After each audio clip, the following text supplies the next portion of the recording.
Good afternoon, everybody. Good afternoon, everybody. I am Mike Fisher, and I'm one of the members of this board, of this committee, the ACT46 Study Committee.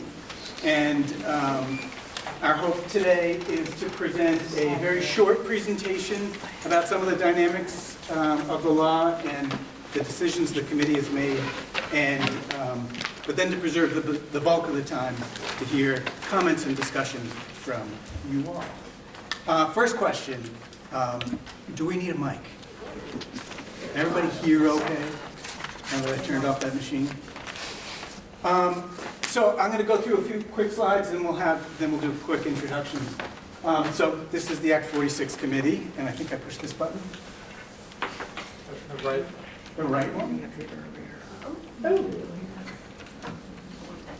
So I'm sure many of you have heard this, and I'll go through very quickly. Act 46 is a law passed last year by the legislature that asks us to consider unifying our governance structure into a new structure. And it set out a number of goals that the legislature thought were important. And those goals included equity, quality, efficiencies, transparency and accountability, and cost at a rate that's affordable. You all may have additional goals that you think are important, and we may have additional goals that we think are important. But those are the goals that the legislature defined, and I, for one, think that they're a great group of goals, though I think there might be more. So here's a quick timeline, and it's what's laid out in the legislation, and you can see, I'm not going to go through in detail, but I will point to November 30th, 2017 is when districts are asked to, without an approval, approved merger plan must submit a proposal to the Secretary of Education. So this committee has made a decision about a direction to move in terms of a unified structure. You'll hear more about it later. And has also made a decision about presenting that to the voters by November 2016. So well ahead of that. And then I think I'll also say that, I'll also just recognize a dynamic here. I'm a member of the committee, and I support the committee's work. But that doesn't mean that there's uniformity in opinion up here. And so I just think that's important to say. There's a variety of opinion, and there's a variety of opinions of the direction we should go in. I'm sorry, does that mean that the recommendation the committee is making was just a majority? That's Yes. how it was determined? Okay. It was, Not a we consensus, you decided on a majority. created a rule at the beginning that was 2/3. So decisions are made with at least a 2/3 majority. And there was more than a 2/3 majority in the direction. So I think that I will do this by having us introduce ourselves. Why don't we go ahead, Allison, and just say, I'm Allison Sturtevant, and I'm from Bristol. Ed McGuire from New Haven. Sarah LaPearl from New Haven. I'm Andrew Pond, I'm a consultant. Jen Stanley from Moncton. Herb Olson, Starksville. Caleb Elder, Starksboro. Nancy Cornell from Starksboro. Elin Melchior, Bristol. and let's do it real quick. Oh, Donna Guile from Bristol. Dave Sharp from Bristol, your rep. I'm Sue White from Lincoln. Peter Grant, Bristol. Hilkut Schaefer, Bristol. Bob Lorenzo, Lincoln. Jen Oldham, Lincoln. Betsy Brown, Moncton. Faith Comstock, Lincoln. Bunny Dobner, Bristol. Beth Barr, Starksboro. Rebecca Elder, Starksboro. Dan Over Lincoln. Sally Over Lincoln. Louis DuPont, Starksboro. Kay Murphy, Addison Independent. Andy Letourneau, Moncton. Valerie Mullen, Moncton. Betty Brown, Bristol. Brenda Tilburg, Bristol. Tim Brokaw, Lincoln. Susan Brohl, New Haven. Sean Kimball, Moncton. Okay, who's next?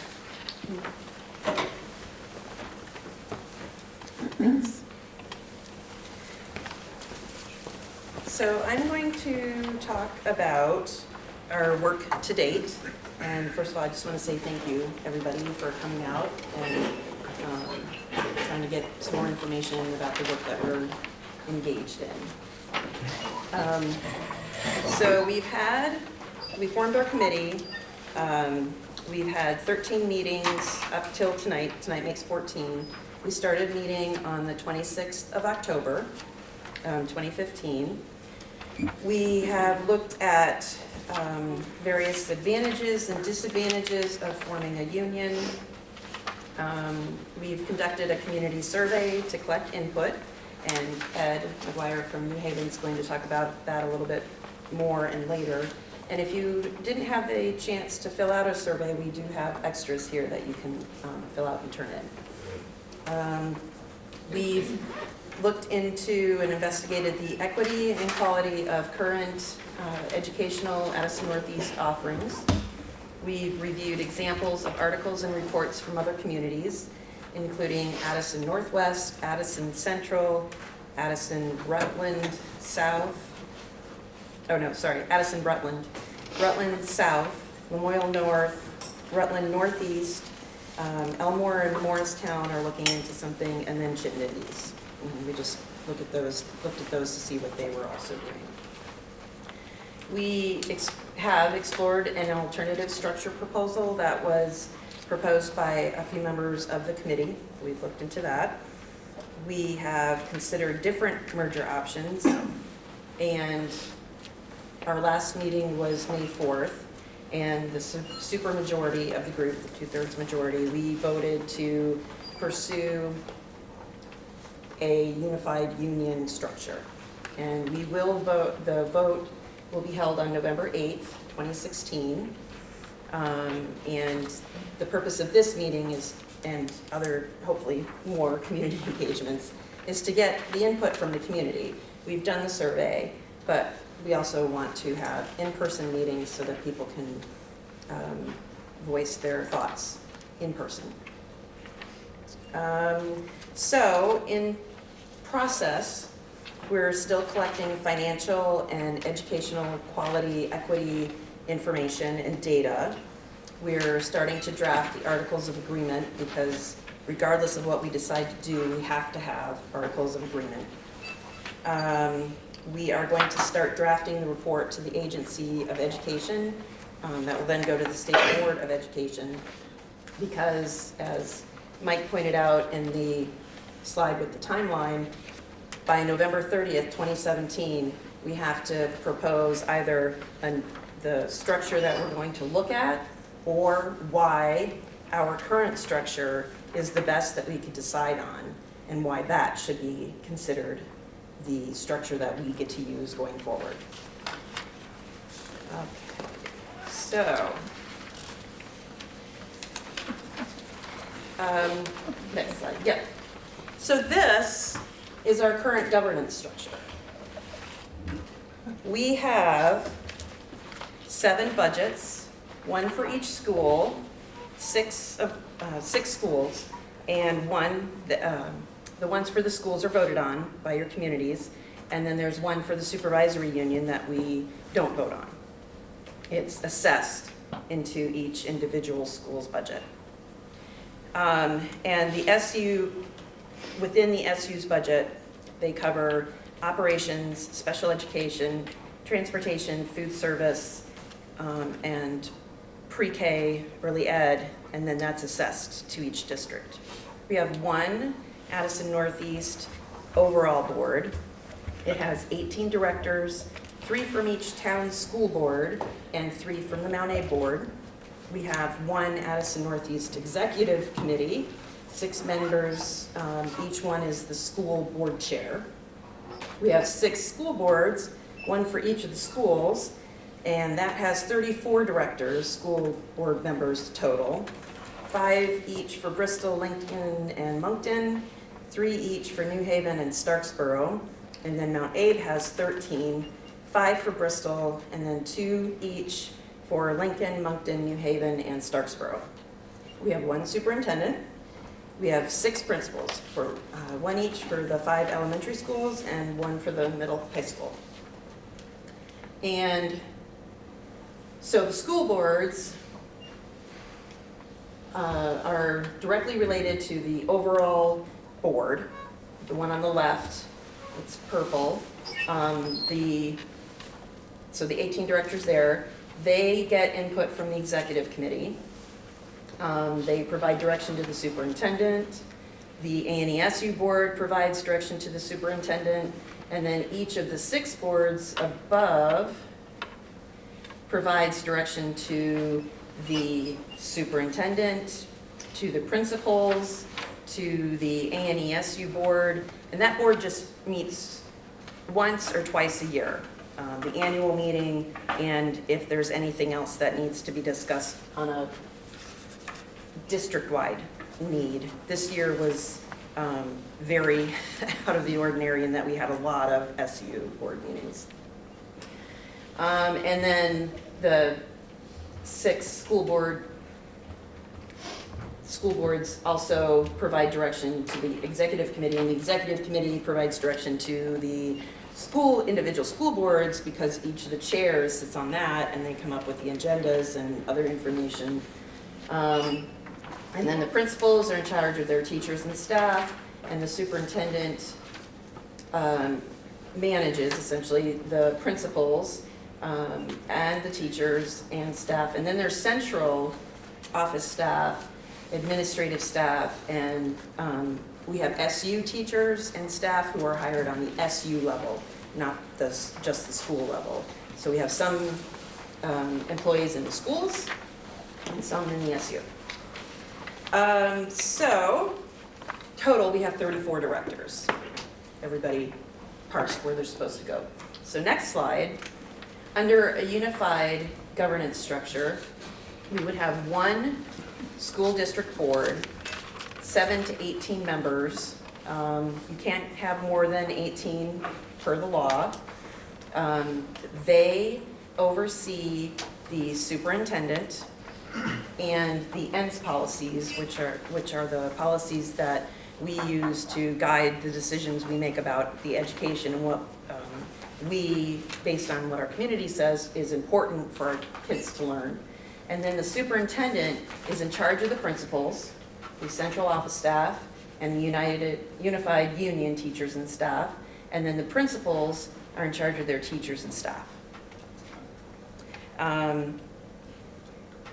The unified union would be 1 budget, 1 board, 1 superintendent, 6 principals, 5 for the elementary schools and 1 for the middle high school. The makeup of the district board would be based on proportional representation required by the Equal Protection Clause of the Constitution. So it gets based on the 2010 census. The school board has no more than 18 members.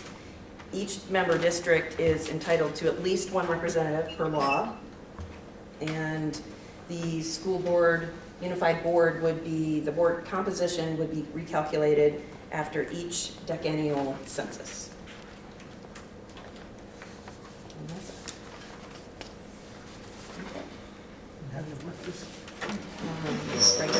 Right here. You can just say next slide to me and I can look for you. Okay, I Sorry. went too far.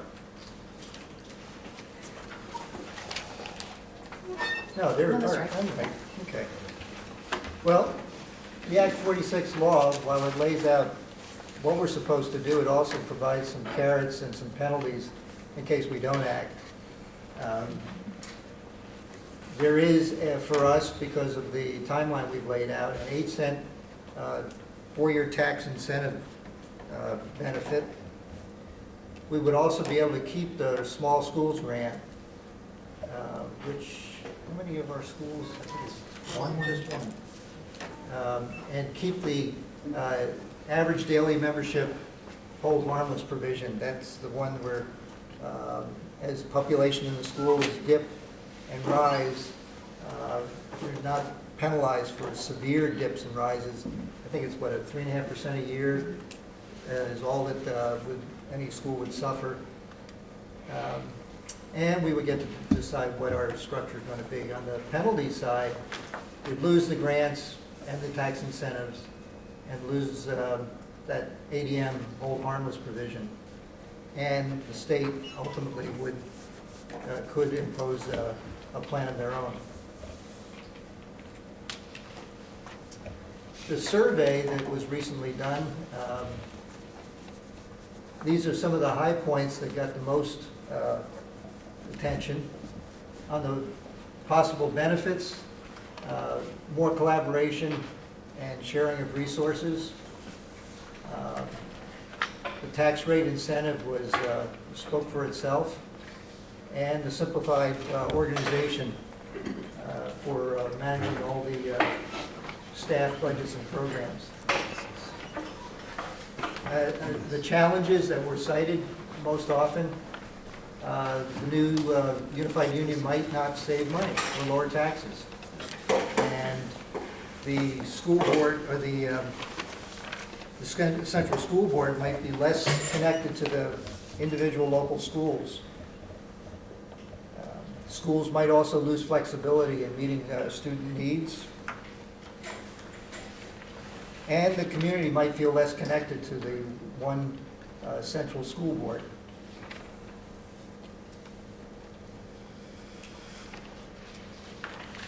Where we go from here, as has already been mentioned, we have to draft articles of agreement, and if you haven't picked them up, you might want to do that. There are 14 generic articles that we'll be working from. We can add to those.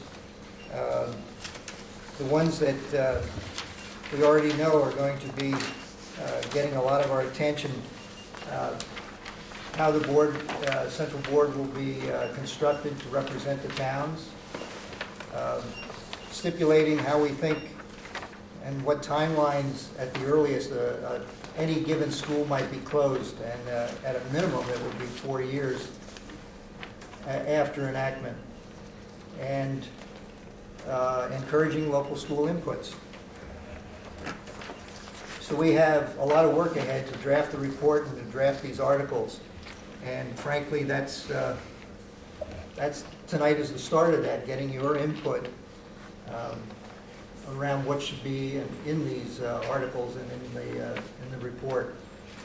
Our timeline remaining, as has already been mentioned, we're set up to have the vote at the general election in November.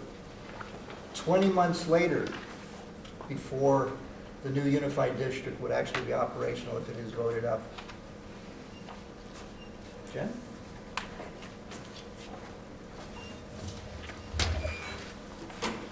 So I'm so thankful that you guys were all here tonight. Thanks to the committee members for sharing some of these slides. And we really wanted to save most of the time for you and for your comments and questions.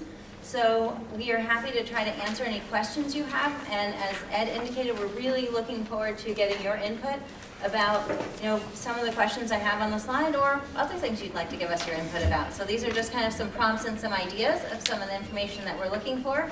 But feel free to share your comments wherever they fall. So I'll be moderating the question and answer period. I guess I'll call it that. So if you just could raise your hand, and then if I could just ask that when you speak, I know we introduced ourselves before, but just for our minute taker, if you could let us know again your name and the town you're from, that would be great. So, great. Jen? Yeah, I'm Jen Olden from Lincoln. I guess one of the things that I was hoping to hear was why the majority voted yes. Like, what were the main reasons that the majority of the group said yes, this was the direction we should go? I mean, I know it's legislated and there's penalties for not doing it, but what do you see as, and I see what you said for how people responded to the survey, but as a group, what were the most compelling arguments for choosing this as opposed to you referenced another structure, and maybe what were some of the options? Sure, so I guess I'm happy to take a stab at it, but I think to my fellow committee members, if any of you would like to answer any of the questions at any point, maybe just indicate that you'd like to chime in. So what I would say is that the committee has spent some time looking at different models of unification. There are some what I'd call standard models that are put forth between Act 46 and some of the other unification or consolidation bills that have come out previously. So we did look at some other ideas. So one thing that some people are doing, it's called a side-by-side. It's not really as relevant for us because you might do this if you have part of your district that is tuitioning, like say your high school students, and part of your district is operating K through 12. So for us, we already are all in one high school together, so that one didn't really apply. Other people have looked at unifying all their elementary schools into a union and keeping the high school separate.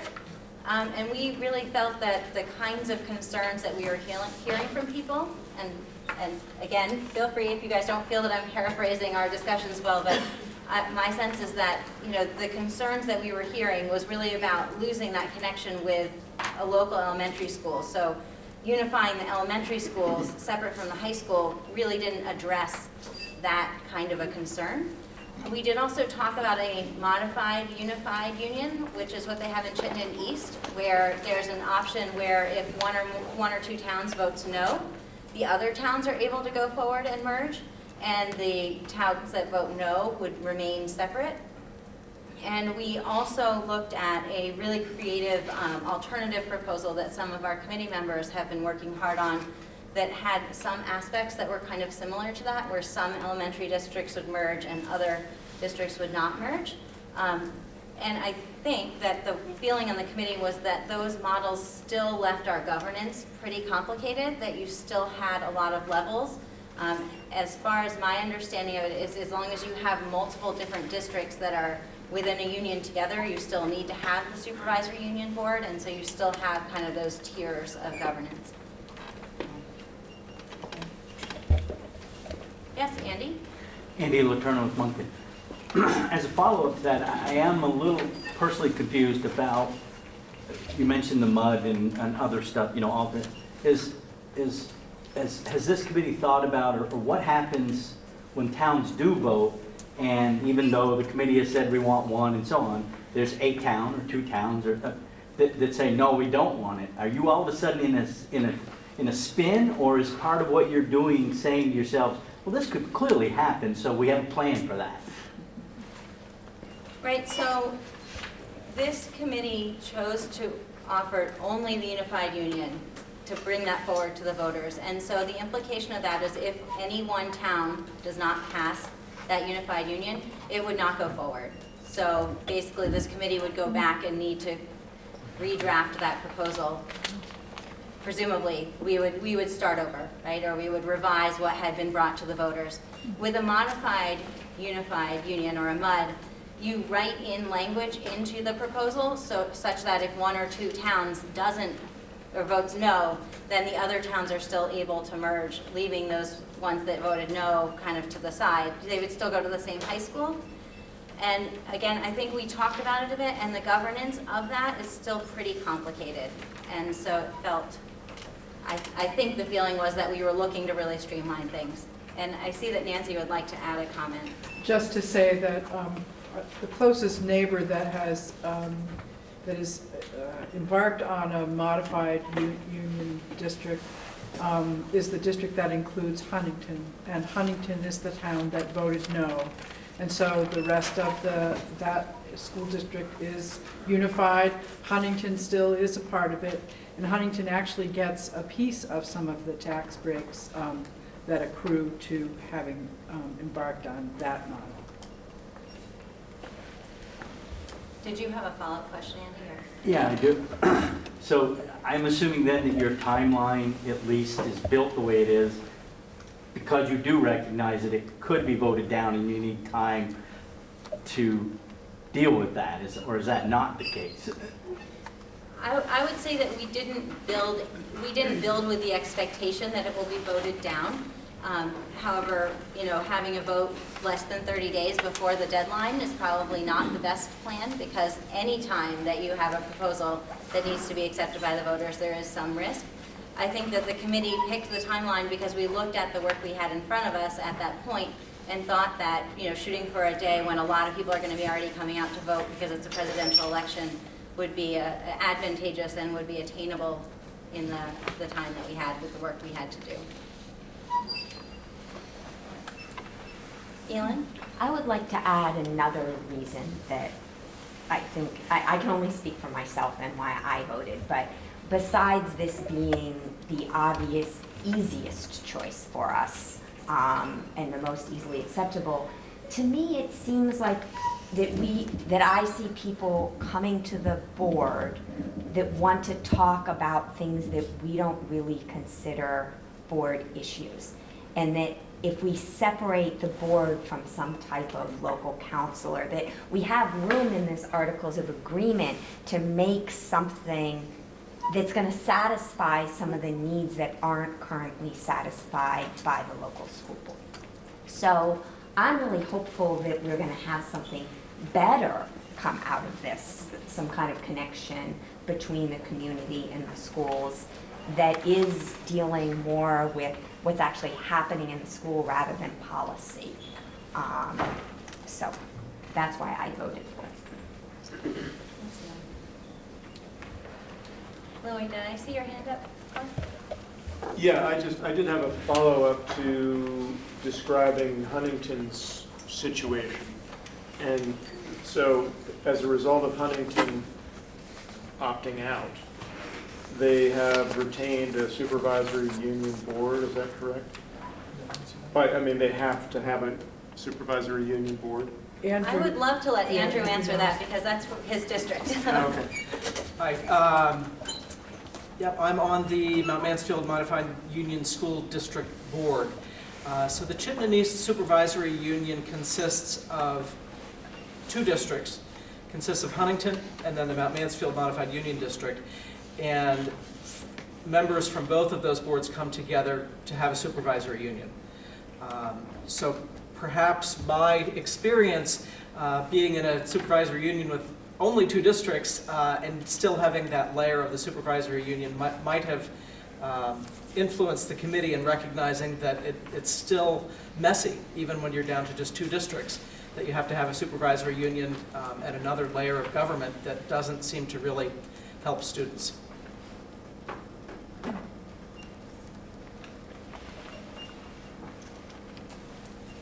Great. I don't know your name. That's okay, I'm Dan Ober, I'm from Lincoln. So, I'm a little late to the game and I might be too late, but I just think this is a terrible idea.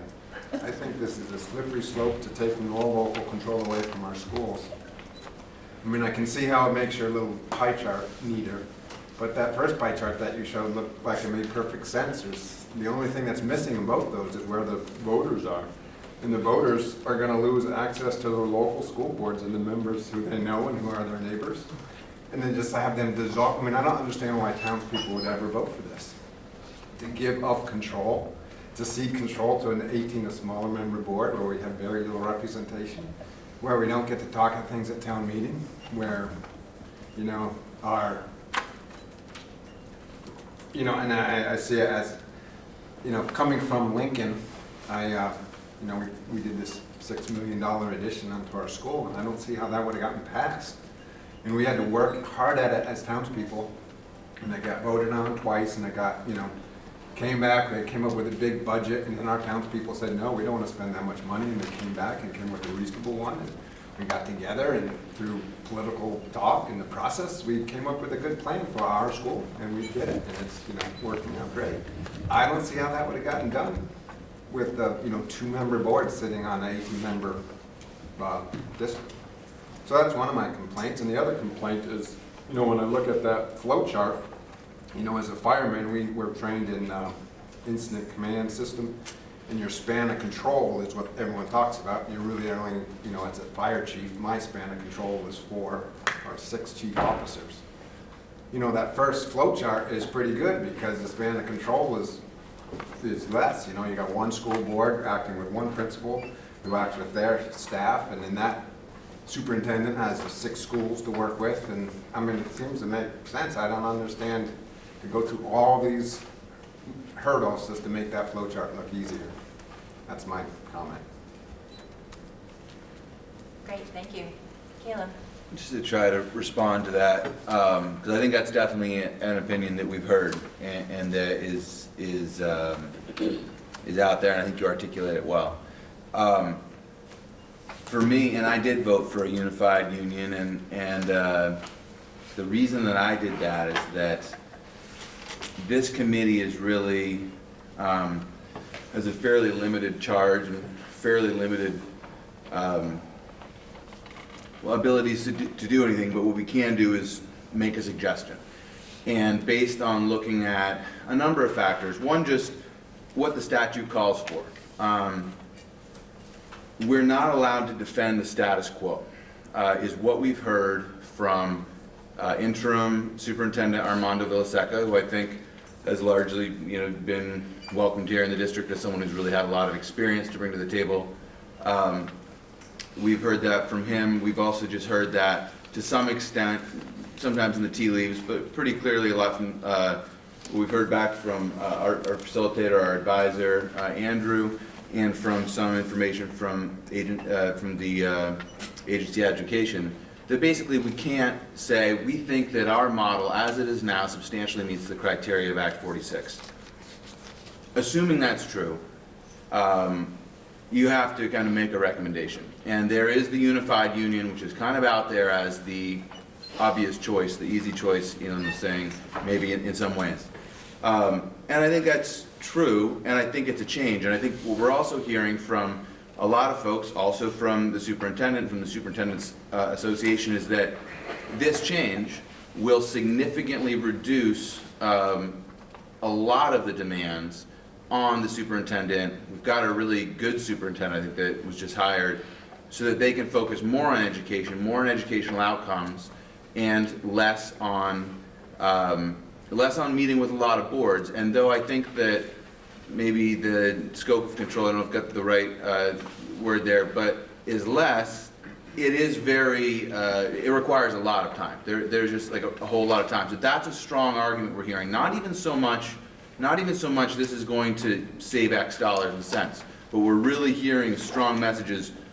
The superintendent really needs this. This is really important. On top of that, we're hearing is that you've got to make a choice, and there's sort of just a couple choices that are really out there. There's the modified union, the unified union. The modified union really isn't an improvement, in my view, over the current system in any way that I can see. And I think it actually feels messier in some ways. And the other thing is that one advantage possibly of the new unified union would be there would be some ability to vote on all the stuff that's now in the SU budget that is kind of coming out of our town budgets. Because much as we might like our town boards, piece by piece, big budget pieces, big important pieces that they have voted on in the past are being moved to another budget, and they literally have less to do. So you've got a governance structure that is somewhat is getting a little eroded in terms of what those boards are actually empowered to do, because major budget items are going out. So my other feeling was, if we do nothing, we're not allowed to defend it. There's going to be maybe the same result, just not done by us. And we're going to lose these tax breaks that a lot of people in our community say they want. And it wasn't an easy decision. And I hear what you're saying, but I really think, I have personally felt in some ways this is a non-choice. And the reason I wanted to get to this point is that I really think our best mechanism for moving forward with a lot of the goals that we've heard is in the Articles of Agreement. And we can't work on those Articles of Agreement until we pick a structure. And there's really only one structure to pick, in my view. So, I don't know if this is a satisfactory answer, but that's how I got there. Jim, can I? Mike, I want to make sure that we're letting This our is what I was visitors trying to have most understand. of the time to talk. This is what I was going to say, that we're developing a pattern in this meeting where we're speaking a lot. And there's nothing I want to do more than wax away about my feelings about this, but I'm not going to. I think, I, for one, would really like to hear people's gut feelings. What are you thinking about? What are you excited about or scared about? I think I would love to hear more from the audience and less response from us. Okay, great. I do it at the, maybe I'm just repeating or don't understand what you said, but what is actually the purpose of this unified union? I hear financial reasons, right?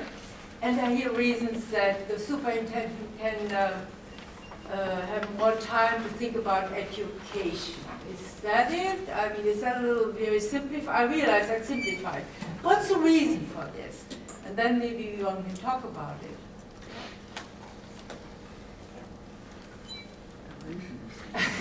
These are the stated reasons in the Act for consolidation. One is financial, but the other equity, operational efficiency, transparency, accountability. Those are the goals. The idea in a sentence is that one board could better educate students, manage the resources than half a dozen boards that are sometimes not all able to be on the same page.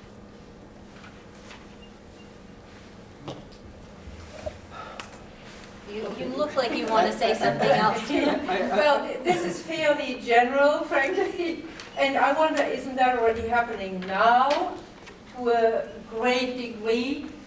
Provide substantial, I just take number one, the first one, provide substantial equity. Frankly, the equity between different schools and, I mean, between different districts is really not given. When I look at the Gens and then at Mount A, then I look at South Burlington, equity, question mark. I'm totally in favor of this if this really helps the students, but I do think the students come first, not the superintendent.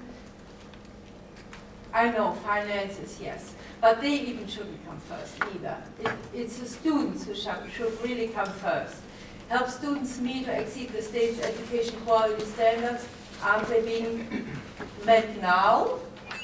We've seen a lot of change in education every so many years, and I'm sure that quite a few here in the audience can give examples of this. Maximize operational efficiency as well. Yes, that's probably true, for this new unification. Promote transparency and accountability. Accountability, that should be right now. Is there anything being hidden? So maybe I'm a little simplistic, but I would like to see a little bit more meat to this whole proposal. I mean, what does it really mean? And what can we really count on? Maybe in 2 years, do we really see differences? Improvements, that is? Great. I'd love to let Nancy comment a little bit on that. I just wanted to comment on this slide and make note of the fact that this is not verbatim the list of the goals of Act 46. And for example, one of the pieces that is a stated goal in the legislation that isn't on this slide is to increase student-teacher ratios. Increase. Yeah. So from 9 to 1 to 12 to 1, and 9 Yes. to 1 to 16 to 1. Yeah. District-wide. That's a great Pre-K, Statewide. pre-K to 12. Statewide. So we're encouraging having larger classrooms and fewer teachers to our student ratio? It would seem so. Well, That's a mistake. That's a horrible mistake. particularly when you're bringing pre-K on, sorry, speaking of you.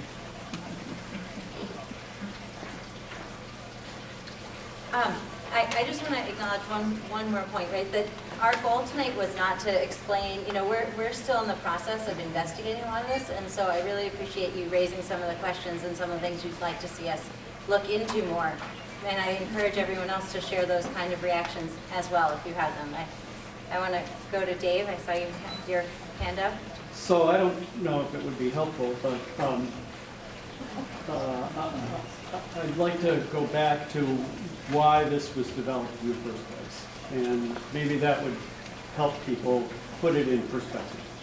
So We heard testimony from superintendents and the Superintendents Association that we have tremendous turnover of superintendents in this state because the job was extraordinarily difficult. And examples of that is 20 night meetings a month to try to run a district, and superintendents not being able to have the time to actually address quality education in their district. And they spent their time instead going to a lot of meetings. We heard from the principals and the Principals Association that the principals were in a conflicted situation where local school boards believed they had control over the principal. State law says the superintendent has control over the principal. Who has control? And if you get mixed messages from the superintendent and the principal, who are they supposed to listen to, and how are they going to move forward with quality education in their schools? And we've had a tremendous turnover of principals. Both of these are true of this supervisory union. We've had turnover of superintendents and principals, which if you're a principal or a superintendent for 1 or 2 years, how can you put in place a vision for quality of education in your schools? We heard from curriculum directors that one curriculum director told a story that was poignant, that trying to put together a K through 12 integrated math curriculum took 3 months with the professionals, the teachers and the principals in those schools. And it took 3 years to get approval from the school boards to move forward with that unified curriculum. So moving education forward and addressing the needs of students was extraordinarily difficult for curriculum directors. From business offices and the convoluted sets of books that they had to keep, simply for paying for fuel oil, for example. And from HR directors in terms of how they allocated 0.2 of a job here and 0.3 of a job there, and they may or may not be under different contractual situations. Who do you charge the sick days to? It's a structure that is not serving our students. To speak to your point about student quality was really the driving force to moving forward with this. Act 46 is the third iteration of work on the part of commissioners, secretaries of education, governors, and legislatures to put laws in place that move our school districts forward. In terms of teacher-to-student ratio, we have some evidence that the ideal class size is around 15 pupils. We have classes in the state that are 5 pupils or 3 pupils in a class. And that's simply not educational quality for the students. And so moving towards a structure that allows for a class size of 15 students is a better structure. So, Dave, maybe I'm the only one here who can cut you off. No, I I'll stop. I don't want to debate, you know. I just wanted to think we put need some meat on the bones as to why was this done. I really would love to hear from the I would community too. that's here. I would too, and I don't think the purpose here is to debate among ourselves what we think. I think we're supposed to be hearing from what our community folks think about. Okay, so did you have a comment you were going to make before we? I think the members, Dave, I appreciate what you're doing, but I really want to hear what the community has to say about it. I accept that. I am a community member. Well, that's Two of true. our sons went through this school and the Bristol Elementary School. I care about schools. Great. So I saw Sue, right? I'm from Lincoln. My name is Sue. I'm an educator. I'm an early educator. Our best ratios are between 7 and 10 to 1. If we throw that equation of what best practice is on top of a target of 15 to 1, Pre-K to 12, we're going to have classes that are up and over 20. And I don't know what the data says about that, but I know that it's nice for everybody's voice to be able to be heard in a period of classroom or instruction. That's one point, and I've got two more, if that's okay. I think we're sitting here staring at you because a lot of us aren't as informed as you are. And so we're looking for a little bit of guidance around what your conversations have been to lead you to a unified school district put to vote that we no longer have a choice in. You've made this decision for us. It's going to be on our ballot when we go to vote in November. So I think some of the, I would say these questions reflect some of the questions I have. How did you get to this? So that's why we're staring at you to fill us in. And then my third point that maybe is kind of what you're wanting is, how do you feel like a unified school district will support the integrity of our small elementary schools, where our principals and our teachers are working really in tandem, really in collaboration and in trust and relational trust, where they don't need to fear outside of the relationship within their four walls of shifting sands in the structure of their school.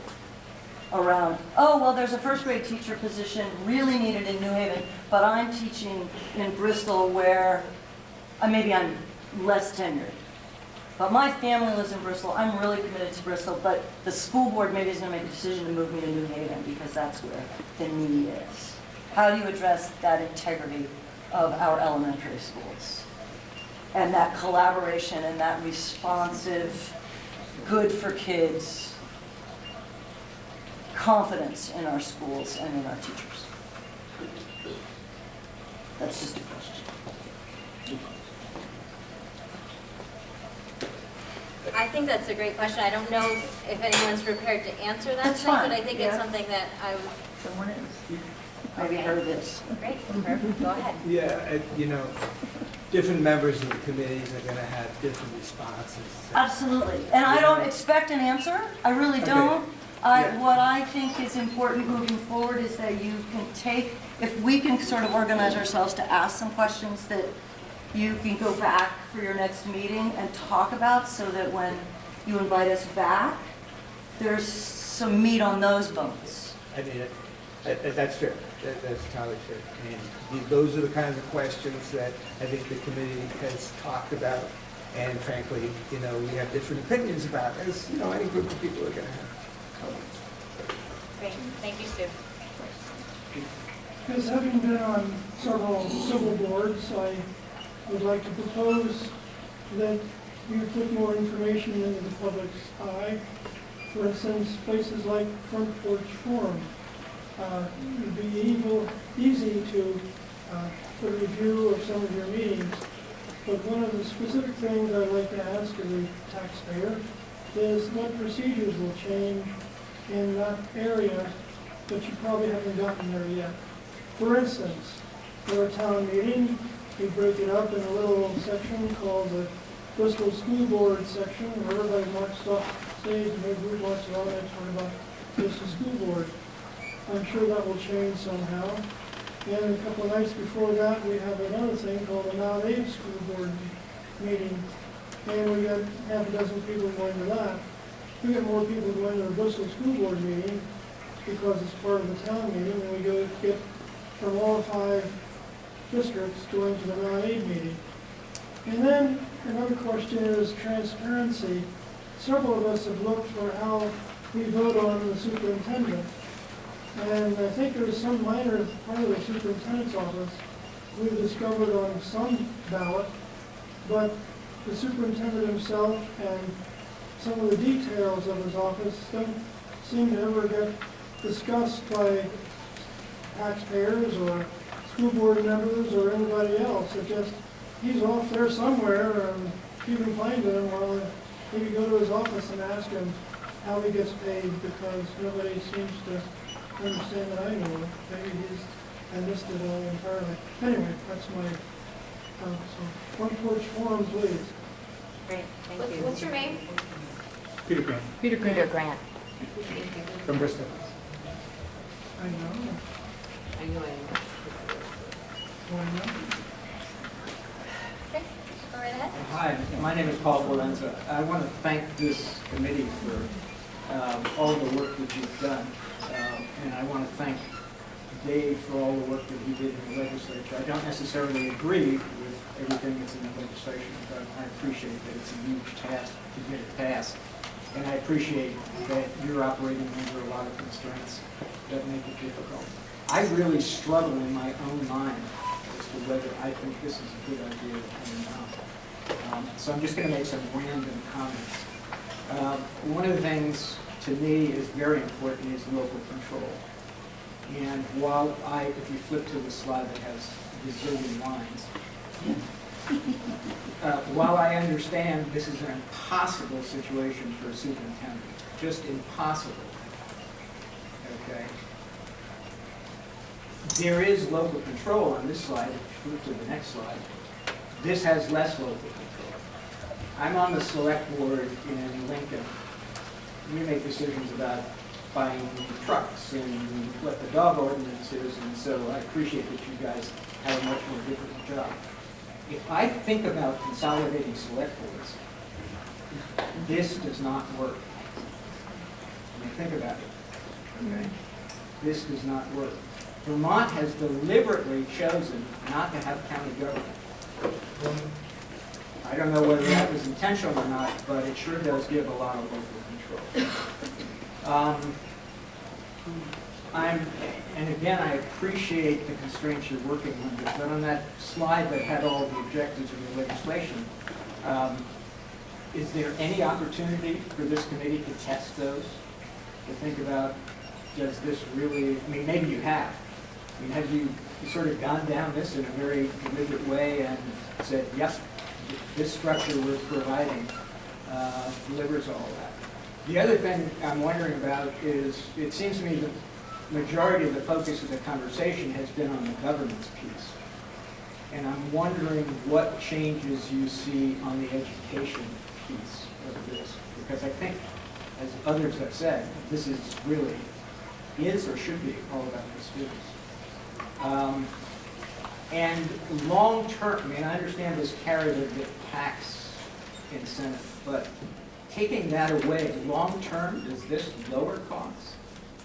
I mean, are we going to see, are we trying to lower costs, or are we just trying to bend the curve of growth? What are we trying to do? And this is not directed to you, it's really directed to the legislature. Now, Dave, I apologize for you being the only one here. I think it's terrible that schools who are not the first one out of the gate, or districts that are not the first one out of the gate, are going to have a tax penalty because we are going to pick up what the other schools get in an incentive, if I understand that right. So I struggle with it. I think there are some really good things about consolidation. I think there's some things that really leave a big question mark in my mind. And again, thank you for the work that you've done. It's daunting, it seems to me. So thank you. Thank you for your comments. Yep, in the back. My name is, Yes, I was looking at you. My name is Sally Ober, I'm from Lincoln. I guess reading between the lines in the slides, it sounds like whether we act or don't act, something's going to happen. And so I guess I'm hearing simply that the way we're going to save is to act quickly, and because we'll get those incentives if we actually act. If we don't act, then we're going to stall and we're going to lose the incentives, and we're also going to lose the control over what happens to us. So what I'm hearing from this committee is your job, like the only place we have power to make this better, whether we like what's happening or not, it's going to. A status quo is no longer an option, so articles of agreement is where we have the power to make this as painless as possible. And so all the work, to me, sounds like it needs to go into this articles of agreement, which is a lot of work to do by November, holy cow, or by the time you have to warn this meeting. This is a lot of detail to figure out. I don't even know how to begin to do that, but you guys are really brave to even be on this committee, so thank you for doing that. But it just feels like our hands are tied, and if we're gonna vote and we vote no, like what the heck happens to Huntington? They're hanging now. Aren't they gonna be forced to do something, whether they vote it or don't vote it? Or they get to stay on their own? I guess I don't understand what happens to Huntington if you vote no. You just get shoved in somewhere and some other power gets to decide that for you? That's sort of a question, but anyway, I think we need to work very hard on presenting something very good to the voters in November. And then the other little random thing, like Paul just throwing out thoughts that are coming from this, is that I assume, like, the most efficient way to vote on these budgets now, if we consolidate into one board, is by Australian ballot. And as Dan said, Australian ballot, you can't discuss it anymore. It's a yes or a no answer. When you go to that booth and you get to vote, it's yes or no. And just like what happened with Mount Abe recently, where we had to go back to the voting booth 3 times because the boards had no idea. Are people wanting the budget higher or lower? A lot of people were voting no because they thought the budget was too low.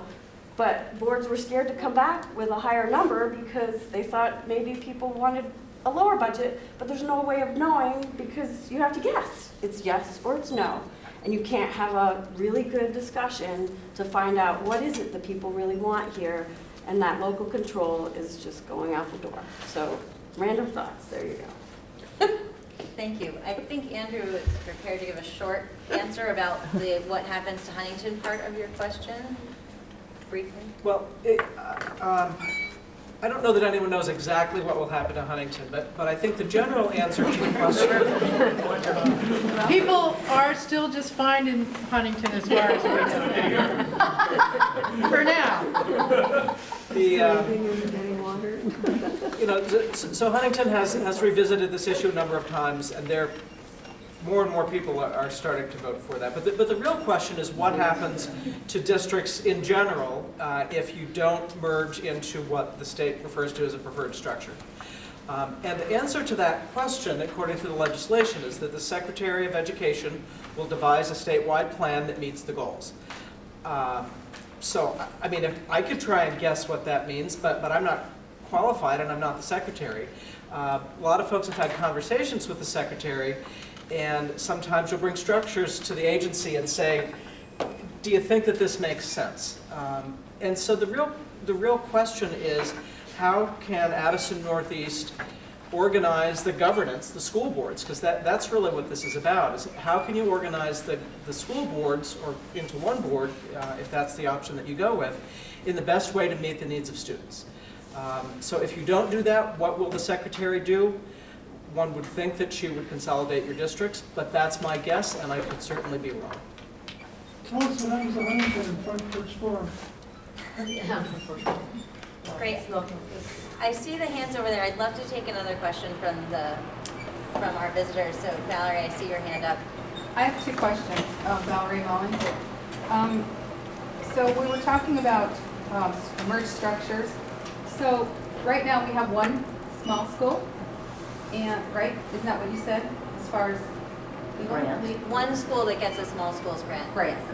So my question is, if we decide to go with the merged structure versus not, so if we merge, then we count it as we get to keep the small school grant and it goes into the district's budget. If we choose not to, it disappears. So I was just wondering how that's in keeping with the Brigham decision where the state needs to legally treat all districts the same as far as funding, small schools as far as funding. So the Brigham decision is equal, I don't know, you look confused as what the Brigham decision is. So sorry, I don't know. But anyway, so I'm just wondering how that's in keeping with the Brigham decision. And then my other question, or do you want to just write that down? I think there's no one. Well, I'm not an attorney, and I wouldn't dare to try and answer a question about such a momentous law ruling. But this, the legislation has been looked at by a number of attorneys, and the school funding formula has all come out of Brigham. So I guess I'm not quite sure what sort of an answer you're looking for Well, from this committee. Well, And I'm not sure that we can answer that. maybe that would be part of discussion after, because my point is, let's say that there's another town next to us that they choose not to merge, and then we merge. That's treating the two different towns with the same population size differently. The same, as an example, if they're both the same size, the state would be treating them differently. One with an incentive that continues into the merged district, and one without. I think it's a great question. I'm not really sure that our committee is prepared to answer that, because I think that's more of a question about the legislation, right, and about the rules that are built into that, is my sense. All right, well then my other question, according to what I could figure out, just with rough numbers, it looked like each district would be saving, if you took the amount of money that was the proposed savings and the amount of districts, about $1 million per district in savings, if you just divided it out by how many districts and how much was the proposed savings. From what I understand, Andrew, at the last meeting that we were at, you said that most of the savings would come from audit costs in our district. What other savings did you see? There wasn't a tremendous amount of financial savings. There were things like audit costs, some reduced bookkeeping costs. Reduced bookkeeping? While there will be some money saved, and the thought is the unified district will be able to operate more efficiently, the true goals are to be able to let the superintendent and the school boards focus on education and not so much on having meetings. So I'm not really hearing $1 million in savings really then? I'm not aware that the committee has discussed a number of $1 million. I think that we're still in the stage of collecting that data. So I don't think that we're ready to make any, kind of statements about what savings. No, I'm not saying you put it forward, but I'm just saying, it's been out there that Act 46 is going to save about this much in savings, and then if you divide that by how many districts, it ended up to be about $1 million per district. You can't So do what's it, anything you can't that- do it that way. You can't do it So- that way. So I guess I'm not hearing much in savings then, is what I'm. That's right. It's So more I than think that. that as we go through the process, we will have more concrete information about that. But yes, I would say what we've seen so far is that, we've already consolidated a lot of things here, right? Some of the districts that have forecast bigger savings are districts where they've eliminated a superintendent's office, for example. Like I believe in Essex, they had 2 superintendents and were able to go down to 1 with their merger. We're not contemplating anything that's significant, so we will have better numbers as we go through this process, but I would not expect it to be approaching $1 million. I didn't think so from what you were saying. I just wanted to confirm that. And I just, as an opinion, I feel it's really sad that we're giving up a lot of local control for very little financial savings. And just to make it easier on the superintendent, I'm really sad about the future of our state because of it. Great. Are there other comments? Yes. Brenda Tilburg, seems to me that we are already fairly well a unified district, as you were saying, much better than a lot of places. And it would seem that, so we should be able to sort this out with a bit of thought. But if we think about it, there seem to be certain concerns, and I don't know, there doesn't seem to be any standard structure. Perhaps what one needs to do, perhaps there could be standing committees for each elementary school and one for the high school, where they each send a representative, an elected representative to the overall committee, which would take care of perhaps discussing town concerns. But also, I see that it would cause a good deal more flexibility. For example, you may not realize it if you don't go to school here, but the high school kids have a much shorter day than the grade school kids. And we've never been able to get rid of that because each town is running their own school bus, and they collect the kids, they go to the grade school first, and so the kids are starting their school day, and then the kids come here, they leave here first, and then they go to the, back to the elementary school kids, which then can end their school day. So there, if we think of what we need, what we think is important, and I do think that each of the elementary schools has its own character, has its own, strengths. And if there is some way that one can work this into the structure where we have a group of people who are concerned about, if you wish, each elementary school, or maybe elementary schools overall, or each town, and somehow add into it. But then at the end, we only have this one board that meets, because otherwise everything seems to, having been to many school board meetings of various sorts, it all seems to fragment when you get up. You're having this board meeting and this board meeting and this board meeting. They sort of overlap but don't really, and things don't really progress that fast. So I think what we need to do is think, what are the problems? What can we add to the standard structure to alleviate them? Thank you.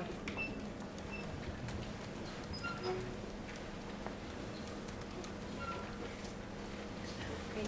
Yes, in the L side. So I thought I had a question about, and I wasn't really thinking that you'd be able to answer it, but I thought this was my question. So if I am an elementary school teacher in Starksboro, how would my job change? And I know that nobody's going to be able to answer that. But then I started thinking, okay, well, if I still had kids in this district,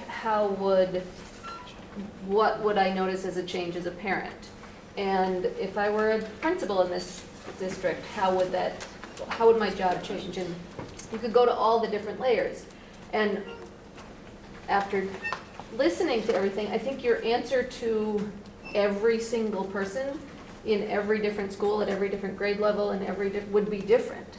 You know, how it would change the Starksboro principal's job would be very different than how it might change the Mount Aid principal's job, and how it would look different as a teacher for me might be a way different answer for how it would look different as a teacher at Beeman.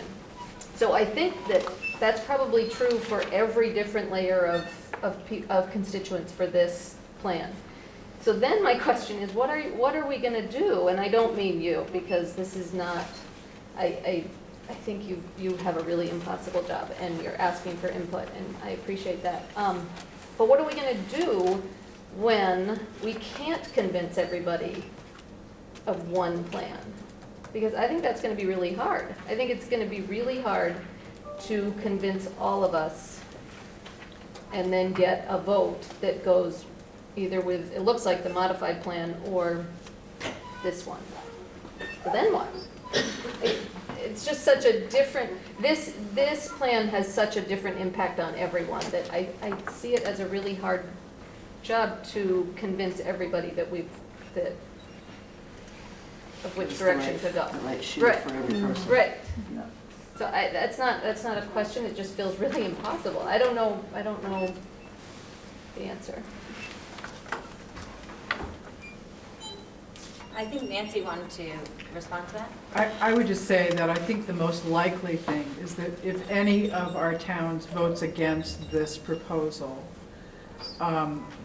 probably the next proposal that would come forward would be a modified union district where, as long as a majority of towns voted yes, the union would be formed, and the towns that voted no would do what Huntington is doing, which is holding school as it always did, working with the supervisory union office as it always did,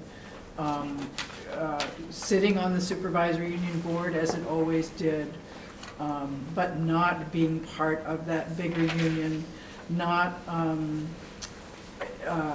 a unified district, whether it's 4 towns or 5 towns, the staff as they are now in our SU in special education, are all of a sudden employees of one district.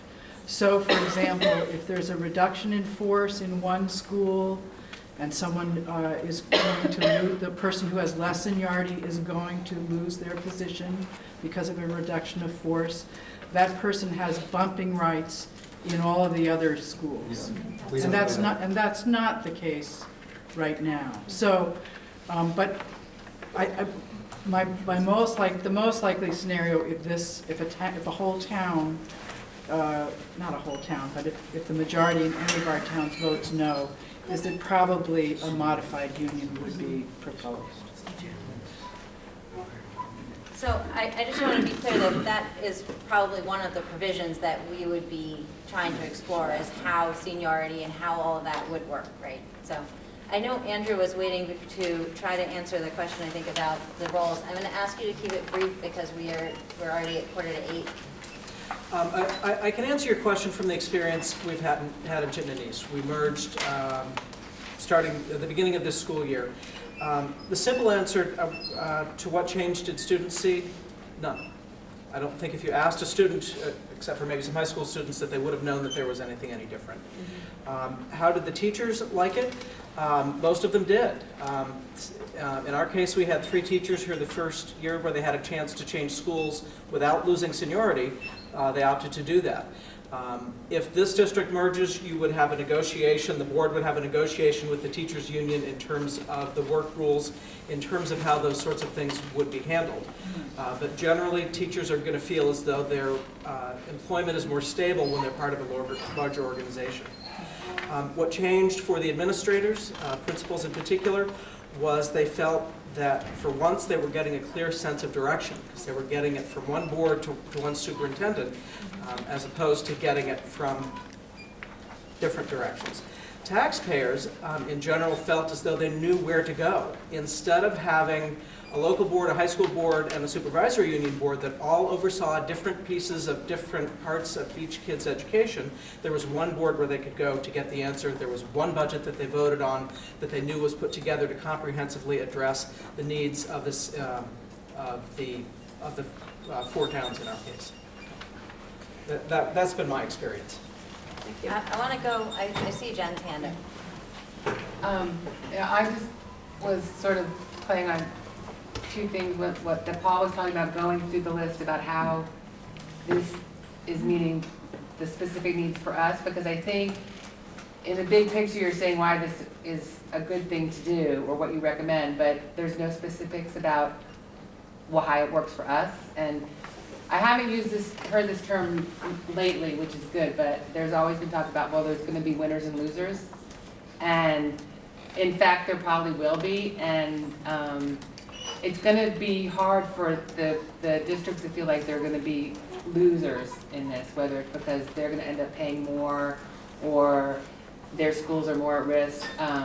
But how you sell this is by allowing everybody to see how it's going to help them. And sometimes it's you say, oh, well, we're just all one big community, can't we think like a community? And I heard that a lot, and that's great, but it's not. I think for each town, they need to understand the impact on them, both financially, especially financially, and as well as, you know, some of the things that they were talking about, like what's going to happen with the teachers. And so as long as you can show what the benefits are going to be, which requires some really good analysis. Like, we want to know, okay, what are we saving? I mean, that's a number that people should know before they're asked to vote. So it's more, it's the devil's in the details, but everyone has to feel like they're going to come out okay in this. Great. Andy? Andy Letourneau, Moncton. You guys, at the beginning, I think, said you looked at a number of plans and stuff, and hearing tonight, I get this. It's like, well, if you do this because the state put it out, you're okay. So I'm curious as to how much effort you're going to have to put into showing that what we're doing, whether it be unified or what, you know, and that's the path you've had. How much effort you have to show, or whether it's just, hey, they're doing what we want them to, so you don't really have to show that there's equity. You don't really have to show that you've improved the quality. You don't really have to show any of that because you're doing what we want. kind of looked at all these other plans and to say, boy, they were, you know, to say, wow, they put a lot of work into it, really did prove to the state, or wow, there really wasn't much here and you really don't have to be.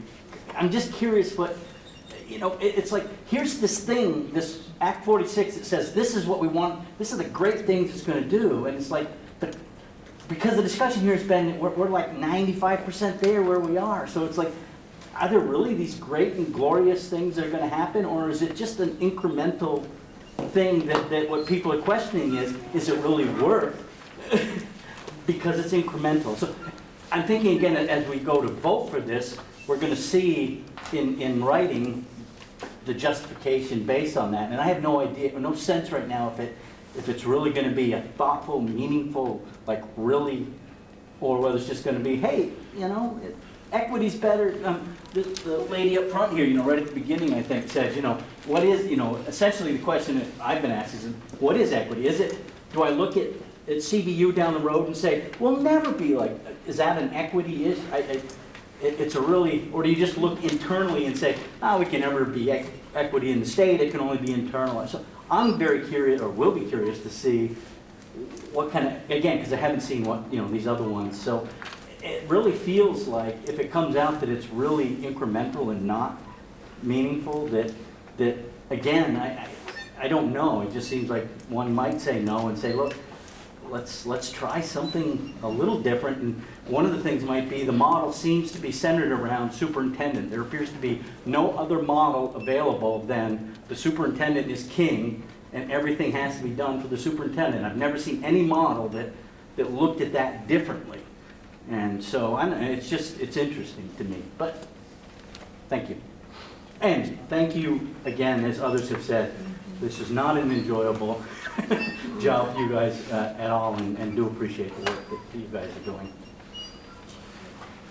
Hi, I'm the minute taker, but I'm also a taxpayer. And I just wanted to say in response to that, Andy, is that there was an equity, there are committees, subcommittees of this group who have met with the curriculum director and talked about equity and how, and there was actually a very positive result of having this kind of consolidation. And I think it's really also important to remember that, you know, having kids in the school and been on the school board for so long, the superintendent is sort of like the leader. They're like guiding the ship.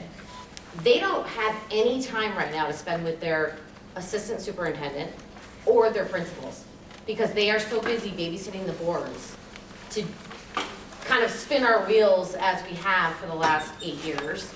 And really I've seen no progress. So to me, it's really exciting to sort of be able to jump into this and move forward so that we can actually start seeing progress for maybe when my kids have kids in this school district. I thought maybe I could make a change. Well, my kids are here. Well, my kids are almost gone now. So I just feel like this is the right choice. And we really don't have a choice. So we need to embrace it and figure out the articles and how those are best going to sort of incorporate our values as a community. And we can work together on that. So, thank you. Great, I see a lot of hands out. I don't think I've heard from, I'm sorry, I don't remember your name, with the green sweater. Rebecca Elder from Starksboro. I guess the first thing I'd say is I was hoping to come tonight and to be convinced that a unified union was the way to go, because I have had serious doubts all the way along, and I'm trying to keep an open mind, and I'm trying to listen, and I appreciate everything that this committee's done, and I know it's a horribly difficult job. I believe that the very fact that we're having a discussion that says, well, we don't have a choice, so therefore, means that our legislature has handed us something that is unacceptable. And that's my own personal feeling. I think that Act 46 has failed this state, and we're going to see the ramifications of that for many, many years to come. Given that we're now in this position of having to make this decision, I'm not in support of the unified union. I wish that we were looking at a modified proposal that would allow some more possibilities. I think this is very limiting.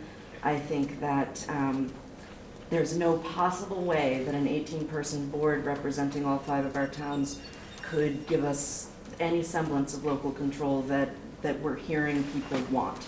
in the beginning presentation about the responses to the survey, the things that were heard the most as concerns were about local control. And I have yet to hear anything that's telling me how this is going to address that, how this is going to bridge that gap. I understand that the superintendent has a lot of meetings. I think there's other ways to address that. Then that's through governance, that's through good policy, that's through good scheduling, that's through having effective meetings. I don't think that's through legislation that says, now you will run everything in this certain way. So I'm not in support of this. I think I would be surprised if our 5 towns voted together to support this. And so I suspect we're going to be looking at a way to look at a modified union going forward.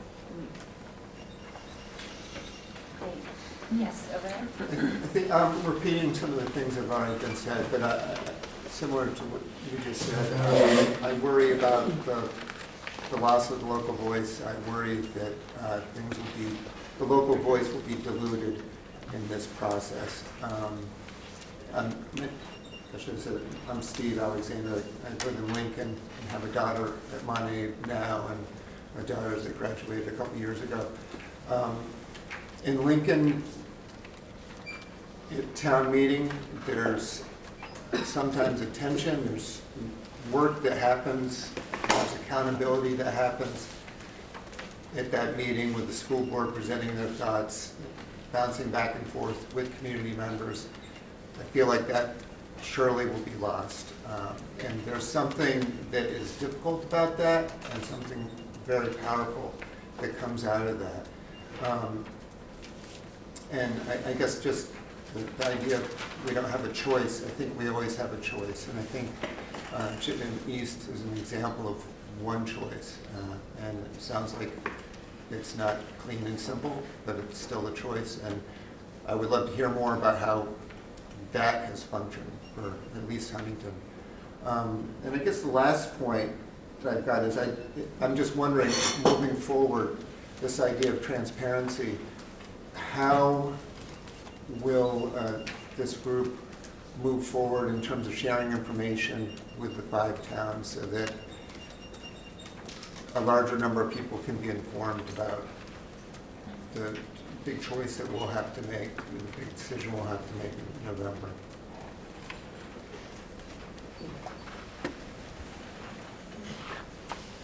That was a question, right? That is a question. How we're gonna move forward? How is this group going to move forward to share information? You know, we really need to have more of these meetings, I think. I think we have some plan. I know that the group, again, we don't all agree here, but the group is gonna make some decisions about articles, I think within the next month or so. Those will be published, I believe, circulated, available, you know, to everybody, I would think, Jen, right? So all that'll happen, I think, within the next month or so, month and a half, after which time we send it to the state, and they're gonna have a bunch of time to deal with it. When we get it back from the state, you know, then there's the run-up to the November election, and I would hope we, you know, have more information at that time to share with the community. So that's just a thought. Okay, thanks. I don't disagree with what you said about Roger. Okay, Elin wants to ask a question. Can a couple people tell me what kinds of things they want local control over? I like having the local board. I like having 3 people who sit in my local school and have discussions with the community and with our principal about what's happening in our community, what's affecting our teachers, our support staff. We've had discussions from everything from what's happening out at recess, it doesn't seem like there's enough coverage, to what is happening at the supervisory level and why are we not getting enough information about the budget.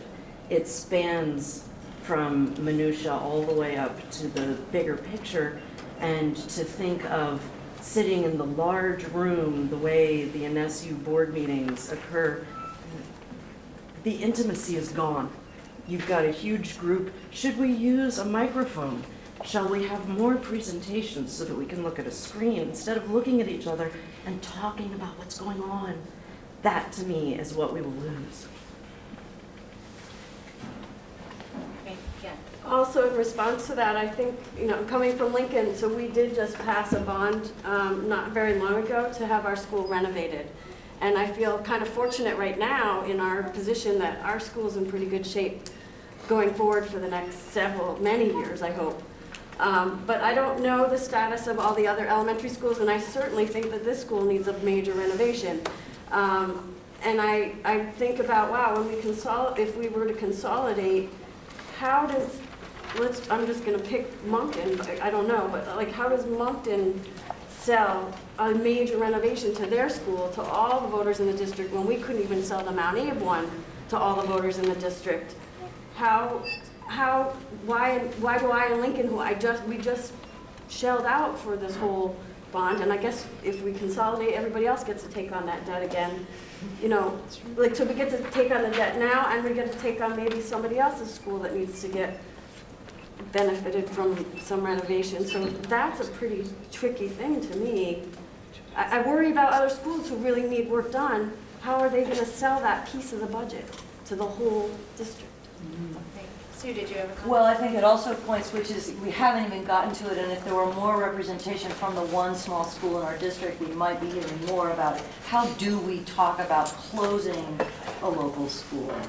And, talk about local control. If one of our schools is at that brink tipping point, and I lived in Ripton for a long time, and if any of you know about Ripton, we've had a roller coaster ride of enrollment, and we have been to that brink. And our town turned out and said, we do not want to close our school. And we got creative, and our, that school is still on the rocky roller coaster ride, but it's been a town conversation. And, again, if it was a larger conversation, and if Weybridge was talking about closing Ripton, it's like, well, let's close Ripton, then we won't have to close Weybridge.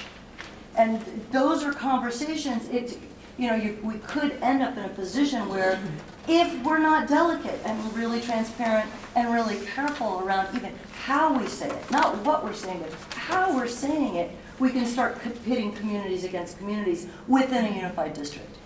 And that's the very opposite of what a unified district objective should be. And we haven't gone there, and I don't think there's time really to go there, but we need to tread really carefully with what the projections supposedly are around dropping enrollment, and it's how do we even have that conversation? I can't even begin to say I could come in and talk to New Haven about the potential of closing their school. How could I possibly say that to them? Betsy. Betsy Brown, Moncton. And this is kind of really into what you said. I was at a meeting, I believe you were there talking about the Chittenden, Mount Mansfield. Yeah. And so what basically, the way I understand it, if we go forward and everyone votes and we have this new union, we're going to now have 6 schools all owned by one union. I could choose not to send my child to Bristol if I wanted to for elementary school. Is that true? I don't know. No? It would be a possibility that could be explored within that union. Because I think you had said that some Jericho kids ended up going to Bolton to save that school from closing. So I mean, that's just an option that there would be, possibly. It's all in how it's done. Right, okay. Great. Was it Peter? Right. If the consolidated district decided to spend $1 million in capital improvements of Lincoln School, for instance, who pays for that? Just Lincoln or the whole district? It used to be Lincoln would pay for Lincoln School. So within a unified union, the way that it works is all of the current debt and all of the current assets become part of that union, and then any future debt that's taken on is taken on by that union. So the whole union pays for Lincoln? And they pay for Bristol, and they pay for, and I think, we haven't really gotten in depth on this in our schools, but it seems that generally you have some schools that have more debt, but maybe their facilities are more currently, more recently updated. You have some schools that have less debt, but maybe are on the verge of needing to incur debt. So, while it may not be even as they come in the end, it kind of balances out. So the tax rate is the same district-wide? I'm sorry, were you finished with your question? Or? I was going to say, hopefully it'll all be evened out, but it sounds like other people might start a feud between schools. You got more money than I got. I suppose that's a possibility. So Sue, your question. Right, well, it's sort of, so now tax rates are different depending on what school district you're in. If we're in one school district, is the implication that our tax rate is the same across all of our communities? We would have the same tax rate, but then it would be adjusted by the common level appraisal, which at this point is still town-specific, right? What does that mean? That's based on how recently your town has reappraised, right? So like in Population Moncton. or? No, like your house value. Property value. The list. Right, so in Moncton, we haven't done an appraisal in a long time, so our CLA is like at 85% or something. So basically, they take your tax rate and they increase it, because they say, well, if your house is only listed $200,000, if we reappraised it, it'd really be worth $220,000, so you have to pay a higher tax rate to make up that difference. So that happens today, and I just grossly oversimplified what's a very complicated math. Yeah. But that's the concept of it. So that happens today, and that is based on when each town has done their appraisal. And so that part of the equation would still be there, but we would all have the same starting tax rate, and then it would just be adjusted by that. Right. Nancy? I just want to, there's been a fair amount of talk tonight about whether or not we actually have any choice in these matters. And I've seen a lot in the press, in other school districts, the notion that there's no choice, they're going to make us do this anyway, so why don't we do it so we get the tax break? And I just want to clarify that the towns really do have a choice, that the legislature encourages alternate structure proposals, and that if a supervisory union decides to do nothing, and I would not say I'm an advocate of doing nothing, but if a school district decides not to merge, what it has to do is prepare a report to the Agency of Education explaining what steps it is taking, and by the way, our SU is taking these kinds of steps anyway, because that is the work of the school district, what steps it is taking to meet the goals, to get closer to meeting the goals of Act 46. So in addition to that, that part of the process, I think we do have a lot of unknowns about what will happen to this legislation going forward. There are bound to be some changes. We've heard candidates for governor suggesting some changes. There might be changes to the timeline. There might be changes to some of the rules. I don't think we can predict what those changes will be, but I think we do know two things. We know the legislation's likely to have some changes, and we also know that we do have more choice than many have been speaking of tonight. So, thank you, Nancy. I just want to pause and acknowledge it is actually after 8 o'clock. We had warned this meeting to go until 8. I personally am quite happy to continue until everyone gets their questions and comments. I just wanted to acknowledge if folks had been planning to be out of here at 8 or anything. Seeing no complaints, we'll go on and continue. Okay. Oh, Shauna. Sorry. So two things. Wait, I'm sorry. Elin had her hand up. Okay, Was that's yours fine. about the time, or did you want to make it? No, I'm good, it's fine. Okay, I'll call you. Okay, that's fine.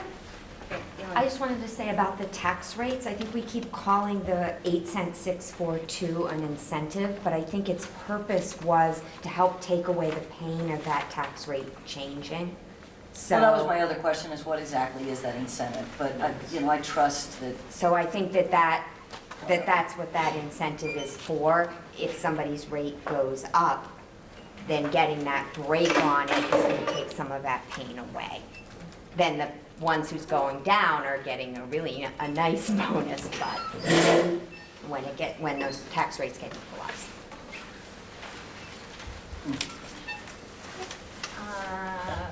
Shauna had her hand up first. Oh, yeah, Shauna, thank you.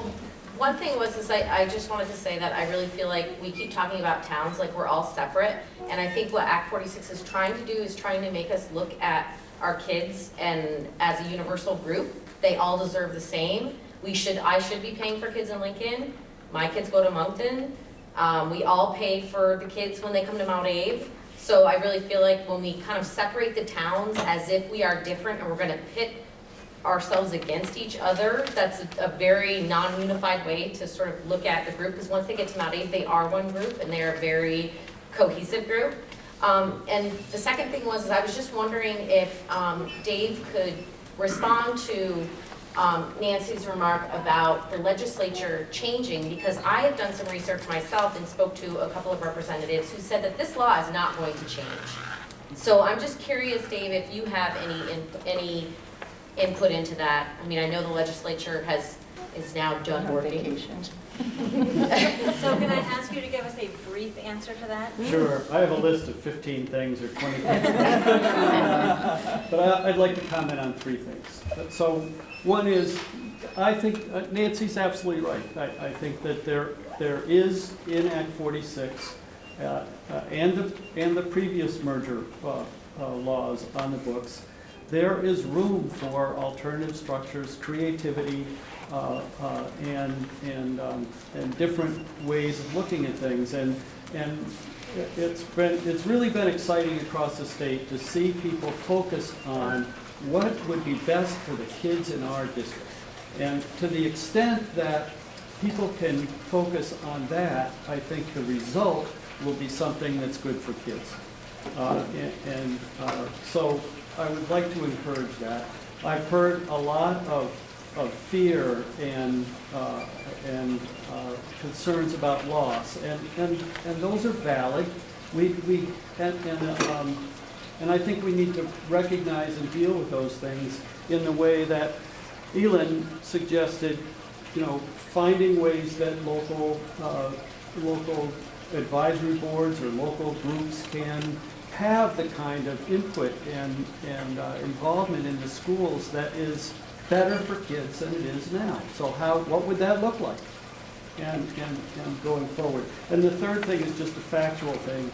The tax incentives, 8642, are literally tax incentives. It's money taken off the top. There is also a provision in Act 46 that mimics previous merger law that precludes school taxpayers in any district that's merging from either having their taxes increase or decrease by more than 5%. So the idea is you have districts, high tax district and low tax district come together, and that allows a slow getting to the point where the tax rate is the same in all communities. So there are 2 separate proposals, or pieces of the law. One allows for the merging of the tax rates, and the other is an absolute reduction in the rate of 8642 in the penny rate and a like reduction in the income rate. Great, thanks, Dave. I think I saw your hand up there in the back before. Yeah, so Dan over again, just one quick comment. So this is really where Act 46, the rubber meets the road. Act 46 was just passed last year, and it's a big sweeping change to how the state runs the education process.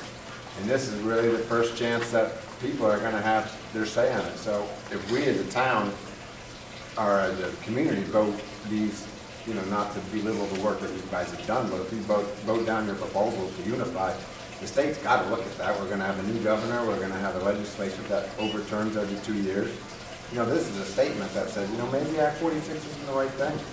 So, I would be voting against this less against not worrying about the blackmail or the incentives that the state is trying to shove that, to make this law happen. I voted down with my statement against Act 46.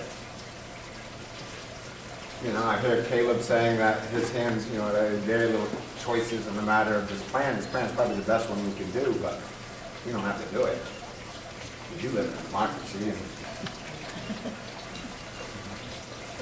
There was one other piece I wanted to say, and that is, I have said publicly, should I be fortunate enough to return to the legislature and be on Education Committee, we will look at changes.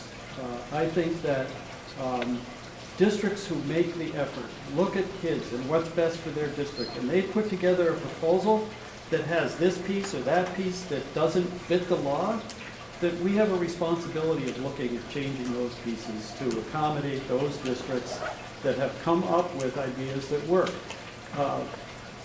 That's particularly true south of Route 4, where there's an incredible patchwork of districts that offer some form of choice, and there are different forms of choice in operating that are neighbors, and those districts are going to have a really hard time trying to figure out how to come together.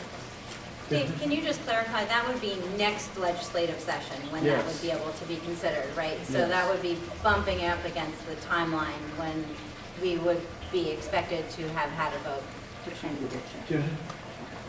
Yeah, thank you.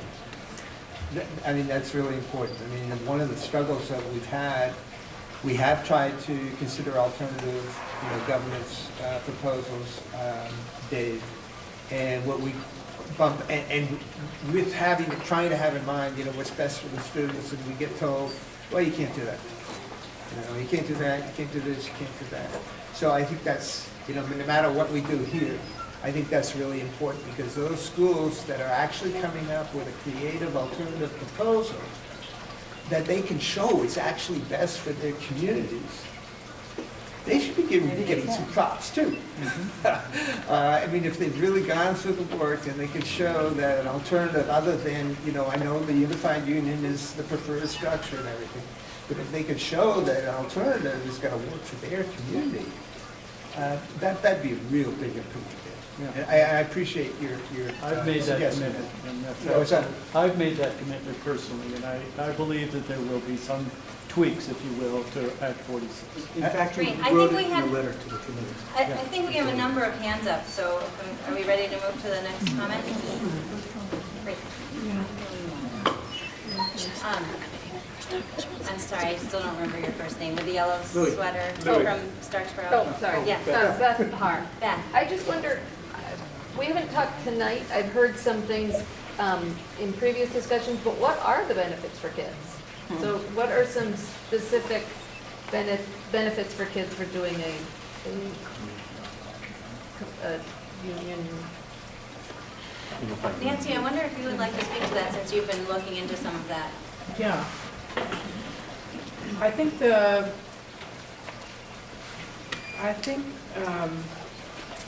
what our little working group on the Vermont Ed Quality Standards did was look at every element of the Vermont Education Quality Standards and ask the question, how would merging help us move toward these standards?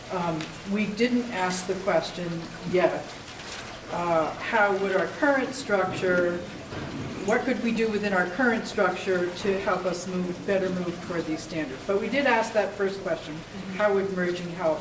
And the gist of the answer was this. Because of the much smaller number of school boards in a unified union, a superintendent's time would be freed up in a significant way. Maybe even as much as 35% of the superintendent's time would be gained back from the preparation for board meetings, the going to board meetings, the follow-up. And with that time, the superintendent would be able to have much more time to work in partnership with the other SU office administrators, the principals, and the teacher leaders in all of the schools to work on elements of the education quality standards. So, and that's, in my mind, having worked in the SU office, having watched how a superintendent had to spend time, and I'm not diminishing board work. Board work is important. It's important to the school, but to get a superintendent's, so much more of a superintendent's time devoted to matters of teaching and learning, to me, is a big gain. If you want to quantify it in terms of money, it's a gain that's worth about $35,000 a year.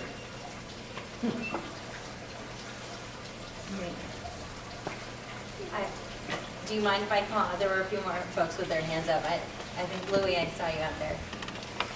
Yeah, I was just, nothing really that hasn't already been said, but I would say that as a school board member, what you just said, Nancy, is for me, it's certainly the only, I don't know if it's the only, but it's close to being the only compelling reason for going this route, besides the fact that we're being led this way. You see firsthand the number of board meetings is really, it's impossible, it's untenable on a certain level. And yet, we have taken steps, and we are taking steps in this SU to ameliorate that by having carousel meetings where all 5 boards are meeting during one night. And we've also, in terms of achieving the savings that the state the legislation seeks to have us go after, we've done tremendous work in this district. I think led the way in a lot of ways in consolidating, the food service, the special ed, the transportation, and there was a lot of pushback on that. But I think a lot of those changes were to the good, and as painful as they might have been during that process. For me, I would say that the thing that I really hate to give up, and it seems quaint, is town. I mean, and there's only I think Lincoln, Starksboro, I think Moncton votes from the town floor. No, just like Starksboro. So, it's like, wow, are we like a Norman Rockwell relic? I mean, is that really such a kind of passé thing? Well, to me, it certainly isn't.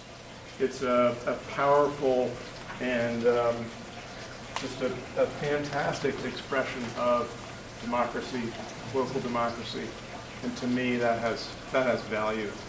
And I hate to see that go away. So, and I keep thinking there's got to be some magic way to retain that local control and get, to make some of these governance changes that make undeniably make sense. I haven't come up with that magic. Great. Thank you for your comments. Thank you so much also for the work that you're doing. So, can I just want to say out loud, I think Nancy said already, but I just feel the need to say it myself. I am not a proponent of the status quo. And there's things that we do today in our district that we can vastly improve upon. Louis hit on some of them. And I think we have to find ways to move forward to make the superintendent's job better, more possible. And yet I'm challenged by the solution that this committee has come up with. So I think I'll stop there.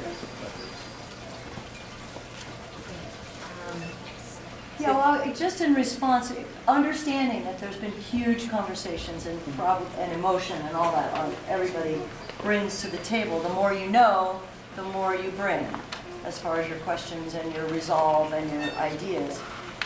And so my question is, listening to Louis and the movement that's happening at the school board level of all meeting here as a carousel, recognizing that the superintendent is spending way too much time meeting and navigating school boards, and recognizing that there are things about the status quo that we really appreciate and value, and knowing that you guys have done a ton of work. The question is, have you really dug into that and said, these things are so awesome about what's going on, these things need to change? Can we creatively say that this SU is functioning and has these aspirations and goals to move towards a more highly functioning, as far as all these standards go, outside of this UU thing, or even an MUD thing?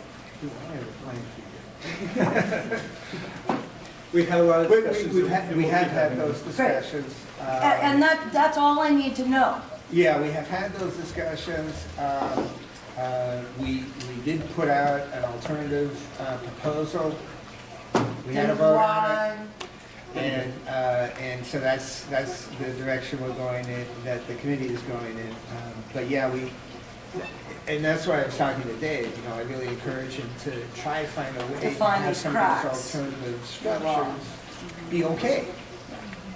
Because I think the impression that a lot of members of the committee got was that, you just can't do that. So is that the idea? We've got all these great ideas, but they don't fit the law? Or we've got all these great ideas, but no, we don't really want to do that? Well, I think it's a bit of both. Okay.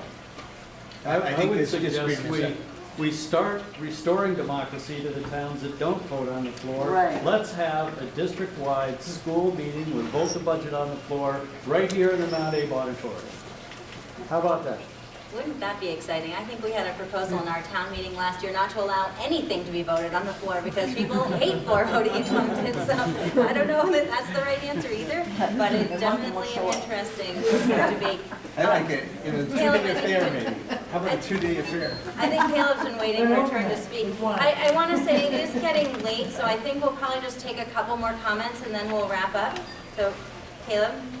Yeah, I just wanted to reiterate that I do think that I like the idea of voting on the floor. I too do not want to see Starksboro lose its ability to vote on the floor. I voted to preserve our right to do that last year when we voted on that again as a town, and listened to arguments on both sides, was compelled to vote in favor because I think it's important. I really do hope that these articles of agreement that we're only really able to dig into now will maybe let us try to flesh it out with a specific article that drafts a way to protect that, or that really fleshes out the role of school councils, and is there a local school council that somehow does have key responsibilities and also has members who somehow are connected as the delegates on the unified board. I don't know, but I think the reason we don't know is that it's been really a cart and a horse thing to get to the point to talk about the specifics. So I think this meeting is a little tricky because I know you're hearing like, hey, we want your input and we just made this big decision. I really do. I really do. Well, I agree with that, and I don't like that one bit. Yeah, and I understand that, and I'm saying that my opinion... I must say, I did speak to the committee earlier and gave written testimony. Bob, my opinion is that I feel we're just entering the part of this process, such as this process exists, where we have the opportunity to have those deliberations and to try to be responsive to the concerns that we're hearing. And I don't feel that we've had that opportunity in the process, such as it is, so far. I don't think it has existed. Great. Are there any other comments, questions? Can I just do one very quick thing that I realized in my slides, the way I introduced the members of the committee, I ended up neglecting to recognize the members of the committee that are not here. And so that includes from Bristol, Kate Heath and Michaela Wiesel, and from Lincoln, Rebecca Odie, and from Moncton, Don Griswold and Steve Pilcher. Great. And I know Andrew's been waiting for a turn to provide some information. Caleb did a great job of pointing out that this committee came looking for input and had more questions than answers. And I think I can speak for the committee that they're going to really appreciate all the input that you folks have offered when they go back and get back to work. Two statistics and then a question for you. The first is that the survey that this committee put out, 71% of respondents seemed interested in this proposal and said they were either somewhat likely or likely to vote for that.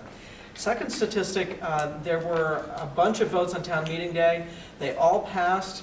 They passed by margins of between 70 and 80%. And I just want that out there for food for thought. My last point is that question. To your point about the Norman Rockwell town meeting, I think we all appreciate town meeting. The question I have is having governance work that way better for the students, or is it better for the adults? And shouldn't it be better for students? It's better for students. It's better for students because you have community ownership. Research shows that one of the, probably the biggest benchmark for a successful school is community ownership and pride in its school. And I think Lincoln is a very good example. Lincoln has always cared for its students and why, just bakes there. I don't know what all they do, but it's community pride and ownership. And with that central board, with I think you've hired a wonderful. I think the new superintendent will be wonderful. That it's community pride is going to go a lot. Ownership in. Great, and I see, Susan, we haven't heard from you yet. Yeah, sure. So as a parent, and a New Haven parent, I guess the argument of what's best for kids, who's going to argue with that? Everyone's going to feel that their perspective is about what's best for kids. It's a little like the No Child Left Behind. Who's going to argue with that concept? I think what I find difficult in this day and age is that whether we like it or not, there are pretty high legislative demands in education. And it takes leadership from all over to be able to carry that out. It can't reside with a single person. It will never get the legs that it needs. And I think about things that have happened in our community that were best for kids that did happen from a legislative standpoint. Let's look at universal pre-K. There's another cost savings that will pay off long term. It's, in addition to the $35,000 for the superintendent, that early education is going to pay off, but that came from on high. School districts had to respond to it, and it took leadership. And there's some pretty nifty stuff happening in terms of, we have universal pre-K for kids in our supervisory union. It's managed from a supervisory union level, but it's shared leadership. And it's not even just shared leadership in our SU, it's shared leadership across 3 supervisory unions. So to me, that's an example of where the power will be and where, and it will have it will have positive outcomes on all of our students. So I don't know what to say about what's best for kids, because everyone has that interest. Great. Sarah? Sally from Lincoln. The Norman Rockwell question, I really do believe in what she said here about empowering the community to have a voice. I know it happens in Lincoln, and I'm pretty sure it happens in Starksboro. This year we voted our town budget up, our school budget up during town meeting. People said what was presented to us was not enough for us. We want more, and we voted up. And I don't see that happening in a yes or no box on a piece of paper. We get to talk about it. We get to say what's important. And I think that if we join together in a big group, we're all going to go towards average versus making each community what we want it to be. And that's my worry, is that when the answer is not yes or no, it's something else, you can't make that choice in a voting booth. When you're standing in front of your fellow citizens and you have the power to raise your hand and be called on and make a compelling point about whatever it is that you think is important, that's where the power is, and that's where the students benefit, because the people are brave enough to make those changes at the last minute when the vote comes down to being voted. And that's why the students benefit, because their parents are involved, their community members are involved, and when you take us a step back from that, we're not going to feel empowered to make those changes. It's just going to be 18 people who are empowered. Great. Well, I think at this point, I just would love to thank everyone for taking your time to be here tonight. This is a big question. There's a lot still in front of us, and it's incredibly helpful to hear the things you're thinking about, the things you're worried about, the things you want us to look into more. And we didn't spend a lot of time talking about the specific questions that I'd listed. That's fine. I'm so excited that we spent time talking about all the things we did talk about. But these are some of the things that we'll be starting to think about as we look at the articles. If you have thoughts on those and you would like to share them with either your town representative on the committee or with me directly, we would love to see that input. You know, we're looking at, should our school board, or the new school board, look like a Mount A board? Should it look like something else? There's different models that are out there. You know, what sort of concerns do people have about what we would want to put in for making sure that schools aren't just closed without enough thinking and whatever, voting by the people. My words are declining here at this point. But, you know, and this one I think we have talked about some, but how do we continue to encourage local input in all of our schools? I think we talked a bit tonight about what do you see as local input and what do you value, and maybe if you have some ideas about what would help to keep that strong, and what is it? Because I sit on the Moncton board, and I love when people come to our meetings, but they almost never come to our meetings. And Andy and Anne Marie, thank you guys for being our visitors at many meetings, but for the most part, I think that the community engagement in our school has very little to do with me on the school board. Maybe I'm wrong about that, but I'm just curious. So, you know, I love that we have community and parents and everyone involved in our school, and what is it that makes that happen? And what would help to keep that happening as we move forward in this model or some other model? So with that, I just really want to thank everyone for your time tonight. If you would like to have any kind of one-on-one conversations, I'm not leaving just yet, so feel free to stop by, but just thank you all so much. And thank you all.